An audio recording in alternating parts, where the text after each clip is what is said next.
आज का बाइबल का वचन यशायाह का ग्रंथ अध्याय 35 वचन 4 से 7, सन याकूब का पत्र अध्याय 2 वचन 1 से 5 और आज का सुसमाचार सन मरकुस के अनुसार अध्याय 7 वचन 31 से 37। यशायाह का ग्रंथ अध्याय 35 वचन 4 से 7। घबराए हुए लोगों से कहो, धारस रखो, डरो मत।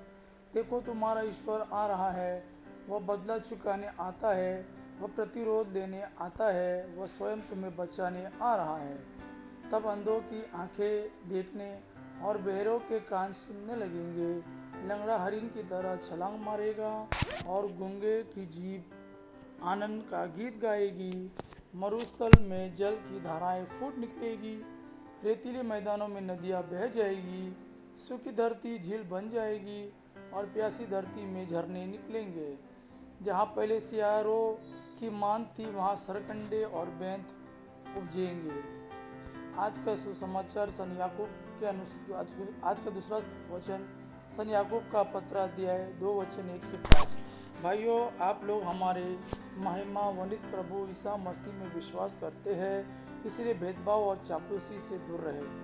मान ले कि आप लोगों की सभा में सोने की अंगूठी और कीमती वस्त्र पहने कोई व्यक्ति प्रवेश करता है और साथ ही फटे पुराने कपड़े पहने कोई कंगाल।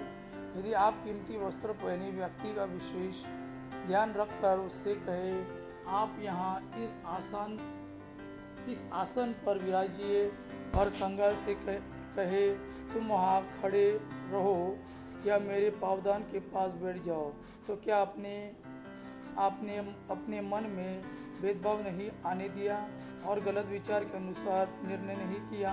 प्यारे भाइयों, सुन ले, क्या ईश्वर ने उन लोगों को नहीं चुना है वो जो संसार की दृष्टि में दरिद्र है, जिससे वे विश्वास के धनी हो जाए और उस राज्य के उत्तराधिकारी बने जिसे उसने अपने भक्तों को प्रदान करने की प्रतिज्ञा की है।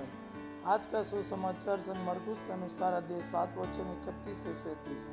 ईसा तिरुस प्रांत से चले गए। वे सीदोन होकर और देकापोलिस प्रांत पार कर गलीलिया के समुद्र के पास पहुंचे। लोग एक बहरे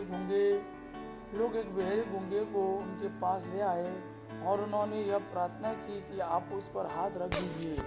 ईसा ने उसे भीड़ से अलग एकांत में ले जाकर उसके कानों में अपनी उंगलियां डाल दी और उसकी जीभ पर अपना थूक लगाया। फिर आकाश की ओर आंखें उठाकर उन्होंने आ भरी और उससे कहा, एफ्रता, अर्थात खुल जा। उसी क्षण उसके कान खुल गए और उसकी जीभ का बंधन छूट गया, जिससे वह अच्छी तरह बोला। ईसा ने लोगों को आदेश दिया कि वे यह बात किसी से नहीं कहे, परंतु वे जितना ही मना करते थे, लोग उतना ही इसका प्रचार करते थे। लोगों के आश्चर्य की सीमा न रही। वे कहते थे, वे जो कुछ करते हैं अच्छा ही करते हैं। वे बहरों को कान और गूंगों को वाणी देते हैं। यह प्रभु का वाणी है। प्रभु को धन्यवाद। आबा पिता की महिमा और पुत्र यीशु का प्रेम आप पर सदा सर्वदा बना रहे। आमीन।